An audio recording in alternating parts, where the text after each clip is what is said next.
चलिए स्टार्ट करते हैं आज की क्लास। आज की क्लास में हम देखेंगे राष्ट्रीय आय से रिलेटेड मल्टीपल चॉइस क्वेश्चन, जो कि कॉमर्स के स्टूडेंट के लिए बहुत ही महत्वपूर्ण है। उसके साथ साथ जो बच्चे बीकॉम एंट्रेंस का प्रिपरेशन कर रहे हैं या क्लास 12th में हैं, उनके लिए भी बहुत ही हेल्पफुल होगा।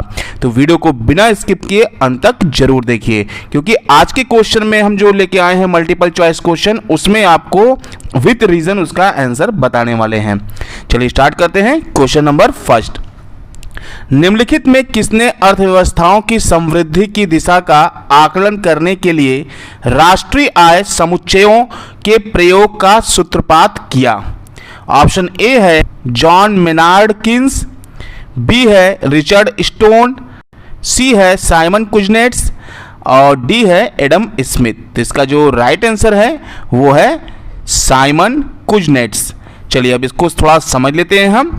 अर्थव्यवस्थाओं की समृद्धि की दिशा का आकलन करने के लिए राष्ट्रीय आय के समुच्चयों के प्रयोग का सूत्रपात अर्थशास्त्री साइमन कुजनेट्स ने किया।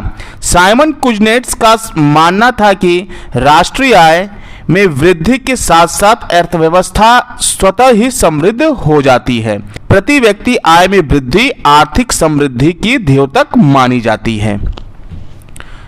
क्वेश्चन नंबर 2, भारत में राष्ट्रीय आय का आकलन किसके द्वारा सबसे अधिक सुगठित तरीके से किया गया?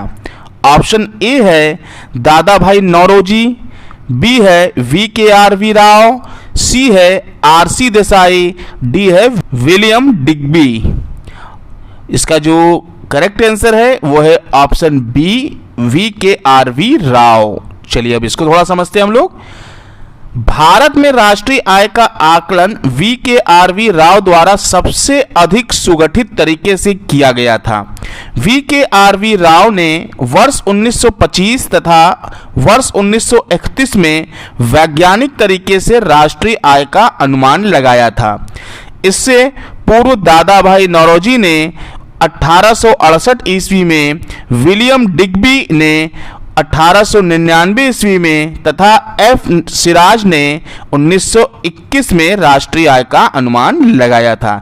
ये सारे ईयर जो हैं वो बहुत महत्वपूर्ण हैं, आप लोग इसको भी लर्न रखिएगा, याद रखिएगा। क्वेश्चन नंबर 3, निम्नलिखित कथनों पर विचार कीजिए। पहला, राष्ट्रीय आय समिति का गठन PC महालनोबिस की अध्यक्षता में किया गया था। दूसरा, भारत में राष्ट्रीय आय का आकलन भारत सरकार के केंद्रीय सांख्यिकी संगठन CSO जिसको बोलते हैं, सेंट्रल स्टैटिस्टिकल ऑर्गेनाइजेशन, द्वारा किया जाता है। अब देखिए क्या पूछा है इसमें, उपर्युक्त कथनों में कौन से या सा कथन सत्य है? मतलब जो ऊपर दोनों कथन दिया है इसमें से कौन सा सही है? ऑप्शन ए है केवल पहला, बी है केवल दूसरा, सी है पहला और दूसरा और डी है न तो पहला न ही दूसरा। तो इसका जो राइट आंसर है वो है ऑप्शन सी, पहला और दूसरा दोनों। अब इसको समझते हैं थोड़ा सा हम लोग। दिए गए दोनों कथन सत्य हैं, मतलब जो दोनों कथन दिए गए हैं पहला और दूसरा दोनों ही सही हैं। भारत में राष्ट्रीय आय समिति का गठन वर्ष 1949 में PC महालनोबिस की अध्यक्षता में किया गया था। महालनोबिस भारत के प्रख्यात सांख्यिकीविद एवं नियोजनकार थे। इन्होंने ही द्वितीय पंचवर्षीय योजना का मॉडल तैयार किया था। भारत में राष्ट्रीय आय का आकलन भारत के केंद्रीय सांख्यिकी कार्यालय द्वारा किया जाता है। 2 मई 1951 में गठित यह कार्यालय केंद्रीय सांख्यिकी एवं कार्यक्रम क्रियान्वयन मंत्रालय के अधीन कार्य करता था, जिसका विलय राष्ट्रीय सैंपल सर्वे कार्यालय National Sample Survey Organisation NSSO के साथ कर नए संगठन राष्ट्रीय सांख्यिकी कार्यालय नेशनल स्टैटिस्टिक्स ऑफिस NSO का गठन किया गया है। क्वेश्चन नंबर 4, एक वर्ष की अवधि में किसी अर्थव्यवस्था में सभी उत्पादक संसाधनों द्वारा उत्पादित अंतिम वस्तुओं और सेवाओं के बाजार के मूल्यों का योगफल कहलाता है।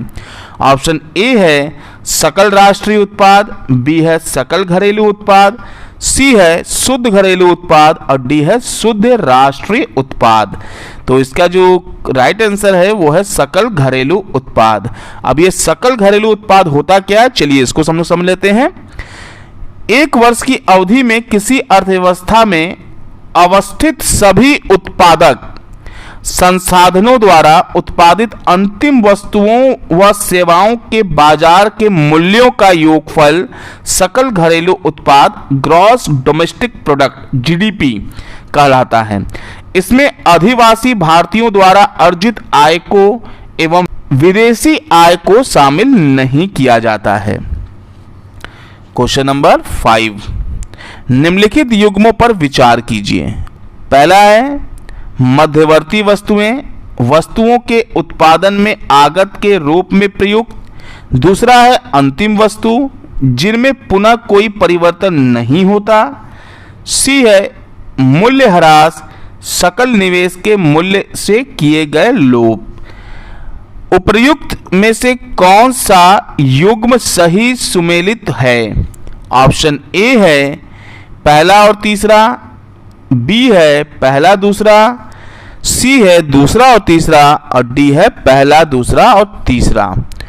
तो जो जितने भी यहाँ पे दिए गए हैं ऑप्शन वो सारे ही सही हैं, मतलब कि जो पहला दूसरा तीसरा मध्यवर्ती वस्तुएं हैं, अंतिम वस्तु है, अमूल्यह्रास, ये तीनों ही कथन तीनों ही पॉइंट सही है। तो इसका राइट आंसर है ऑप्शन डी 1, 2 और 3। अब इसको समझ लेते हैं हम लोग। दिए गए तीनों युग्म सही सुमेलित हैं। वस्तुओं के उत्पादन में आगत के रूप में प्रयुक्त वस्तुओं को मध्यवर्ती वस्तुएं कहा जाता है। मध्यवर्ती वस्तुओं को कच्चे माल के रूप में प्रयोग किया जाता है। इन वस्तुओं की पुनः बिक्री की जाती है एवं इन वस्तुओं को राष्ट्रीय आय में शामिल नहीं किया जाता है। अंतिम वस्तु या उत्पाद उसे कहा जाता है जिनमें पुनः कोई परिवर्तन नहीं होता है। इसे सीमांत वस्तु भी कहा जाता है। इन वस्तुओं को कच्चे माल के रूप में प्रयोग नहीं किया जा सकता है और इन्हें राष्ट्रीय आय में शामिल किया जाता है। सकल निवेश के मूल्य से किए गए लोप को मूल्यह्रास डेप्रिसिएशन कहा जाता है। क्वेश्चन नंबर 6, किसी दी गई अवधि के लिए एक देश की राष्ट्रीय आय, ऑप्शन ए है नागरिकों द्वारा उत्पादित वस्तुओं और सेवाओं के कुल मूल्य के बराबर होगी। बी है कुल उपभोग और निवेश व्यय के योग के बराबर होगी।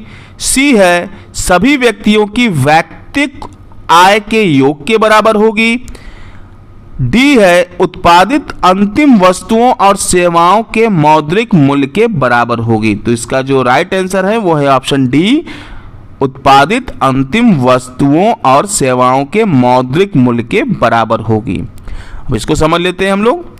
राष्ट्रीय आय उत्पादित अंतिम वस्तुओं और सेवाओं के मौद्रिक मूल्य के बराबर होती है। वस्तुतः राष्ट्रीय आय किसी देश की वास्तविक आय का वह भाग है जिसमें विदेशों से कमाई गई आय भी सम्मिलित होती है। अंतिम वस्तुओं एवं सेवाओं को इसलिए शामिल किया जाता है जिससे उनकी गणना एक बार से अधिक न हो सके। क्वेश्चन नंबर 7, निम्नलिखित में से किस मद को राष्ट्रीय आय के आकलन में सम्मिलित नहीं किया जाता है? पहला पॉइंट दिया इसमें सरकार द्वारा हस्तांतरित भुगतान, दूसरा है निजी हस्तांतरण, तीसरा है कागजी परिसंपत्तियों का क्रय विक्रय, चौथा है स्वयं के लिए किया गया उत्पादन, पांचवा है वस्तुओं और सेवाओं के अवैध व्यापार से प्राप्त आय। ये जो 5 आइटम यहाँ दिया गया है, 5 पॉइंट, इसमें से पूछ रहा है कि किस मद को राष्ट्रीय आय के आकलन में सम्मिलित नहीं किया जाएगा। तो अगर देखा जाए इसमें तो जो ऑप्शन दिया गया है, ए है 2, 3 और 4, बी है 3 और 5 और सी है 2, 4 और 5 और डी है इनमें से कोई नहीं। तो राष्ट्रीय आय के आकलन में इसमें से कोई भी चीज है नहीं है जिसको हम शामिल करेंगे, मतलब कि सम्मिलित नहीं करेंगे, मतलब सभी चीजों को सम्मिलित किया जाएगा। तो इसका जो राइट आंसर है वो तो है ऑप्शन डी, इनमें से कोई नहीं। मतलब कि जितनी चीजें हैं सारी राष्ट्रीय आय के आकलन में सम्मिलित किया जाता है, कोई भी ऐसा चीज नहीं है जिसको हम राष्ट्रीय आय में सम्मिलित नहीं करेंगे। अब इसको थोड़ा समझ लेते हैं हम लोग। विकल्प में दी गई किसी भी मद को राष्ट्रीय आय के आकलन में शामिल नहीं किया जाता है, अर्थात राष्ट्रीय आय के आकलन में सरकार द्वारा हस्तांतरित भुगतान, निजी हस्तांतरण, कागजी परिसंपत्तियों का क्रय विक्रय, स्वयं हेतु किया गया उत्पादन तथा वस्तुओं और सेवाओं के अवैध व्यापार से प्राप्त आय को शामिल नहीं किया जाता है। क्वेश्चन नंबर 8, किसी अर्थव्यवस्था में वस्तुओं और सेवाओं की गणना निम्नलिखित में किस विधि के द्वारा की जाती है? ऑप्शन ए है उत्पाद अथवा मूल्य वर्धित विधि, बी है व्यय विधि, सी है आय विधि, डी है ये सभी। तो इसका राइट आंसर है ये सभी, ऑप्शन डी। अब इसको समझते हैं थोड़ा सा हम लोग। किसी अर्थव्यवस्था में वस्तुओं व सेवाओं की गणना में उत्पाद अथवा मूल्य वर्धित विधि, प्रोडक्शन मेथड, व्यय विधि, कंजम्पशन मेथड तथा आय विधि, इनकम मेथड का प्रयोग किया जाता है। इन विधियों के माध्यम से वस्तुओं व सेवाओं की गणना सरलता से की जा सकती है। इसे अधिक व्यवहारिक एवं मानक गणना माना जाता है। क्वेश्चन नंबर 9, सकल राष्ट्रीय उत्पाद तथा सकल घरेलू उत्पाद के अंतर को अभिव्यक्त करता है। ऑप्शन ए है शेष विश्व में नियोजित उत्पादन के घरेलू कारकों के द्वारा अर्जित कारक आय, बी है विदेशों से प्राप्त निवल कारक आय, सी है घरेलू अर्थव्यवस्था में नियोजित शेष विश्व के उत्पादन के कारकों द्वारा अर्जित कारक आय, डी है उपर्युक्त में से कोई नहीं। तो इसका राइट आंसर है ऑप्शन बी, विदेशों से प्राप्त निवल कारक आय। निवल का मतलब नेट से है, शुद्ध से है। चलिए अब इसको समझते हैं थोड़ा सा हम लोग। सकल राष्ट्रीय उत्पाद तथा सकल घरेलू उत्पाद के अंतर को विदेशों से प्राप्त निवल कारक आय द्वारा अभिव्यक्त किया जाता है। सकल राष्ट्रीय उत्पाद में विदेशों से प्राप्त निवल कारक आय को शामिल किया जाता है, जबकि सकल घरेलू उत्पाद में विदेशों द्वारा अर्जित आय को शामिल नहीं किया जाता है। क्वेश्चन नंबर 10, वैयक्तिक प्रयोज्य आय निरूपित करता है। ऑप्शन ए है राष्ट्रीय आय माइनस अवितरित लाभ माइनस परिवारों द्वारा की गई निवल ब्याज अदायगी माइनस निगम कर प्लस सरकार और फर्मों से परिवारों को की गई अंतरण अदायगी माइनस वैयक्तिक कर। ऑप्शन बी है राष्ट्रीय आय माइनस अवितरित लाभ माइनस परिवारों द्वारा की गई निवल ब्याज अदायगी प्लस निगम कर माइनस सरकार और फर्मों से परिवारों को की गई अंतरण अदायगी प्लस वैयक्तिक कर। सी है राष्ट्रीय आय माइनस अवितरित लाभ माइनस परिवारों द्वारा की गई निवल ब्याज अदायगी माइनस निगम कर। डी है राष्ट्रीय आय माइनस अवितरित लाभ माइनस परिवारों द्वारा की गई निवल ब्याज अदायगी माइनस निगम कर प्लस सरकार और फर्मों से परिवारों को की गई अंतरण अदायगी प्लस वैयक्तिक कर। तो इसका राइट आंसर है ऑप्शन ए। अब इसको समझ लेते हैं थोड़ा सा हम लोग। वैयक्तिक प्रयोज्य आय पर्सनल डिस्पोजेबल इनकम को निम्न सूत्र द्वारा निरूपित किया जाता है। राष्ट्रीय आय माइनस अवितरित लाभ माइनस परिवारों द्वारा की गई निवल ब्याज अदायगी माइनस निगम कर प्लस सरकार और फर्मों से परिवारों को की गई अंतरण अदायगी माइनस वैयक्तिक कर। वैयक्तिक प्रयोज्य आय परिवारों की समस्त आय का अंश है। इसमें एक अंश का उपभोग करने का निर्णय लेते हुए शेष की बचत की जा सकती है। अभी के लिए बस इतना ही, मिलते हैं नेक्स्ट वीडियो में।